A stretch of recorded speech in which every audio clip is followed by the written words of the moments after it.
Hello friends, welcome to இது என் சமையல். இப்போ நம்ம பார்க்குறது முந்தின வீடியோபடி தொடர்ச்சி தாங்க. அதாவது நம்ம சுசியத்துக்கு மாவு எப்படி ரெடி பண்ணுவேங்கிறது தான்.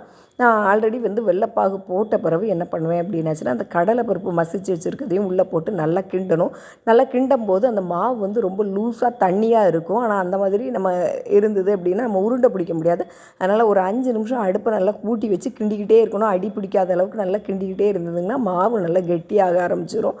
அப்படி மேலே கரண்டியிலேருந்து இப்படி தனித்தனியாக விழுத மாதிரி இருக்கிற ஸ்டேஜ் கரெக்டாக இருக்கும். அதுக்கப்புறம் அதை நல்லா ஆற விட்டுட்டு நீங்கள் சின்ன சின்ன உருண்டையாக பிடிச்சி அதையும் உருண்டை பிடிச்ச உடனேயும் அது கெட்டியாக இருக்காது. ரெண்டாவது உருண்டை பிடிச்சதை நல்லா ஆற வச்சு ரெண்டாவது அதை நீங்கள் கொஞ்சம் கையில் வச்சு நல்லா கரெக்டான சேஃபுக்கு கொண்டுட்டு வந்தீங்கன்னா நல்லா அழகாக ரவுண்ட் சேஃபுக்கு வந்துடும்.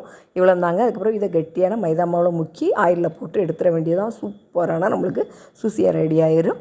இவ்வளோ தாங்க. இந்த வீடியோ எப்படி இருந்தது அப்படின்னு எனக்கு கமெண்ட் பண்ணுங்கள். தேங்க்யூ.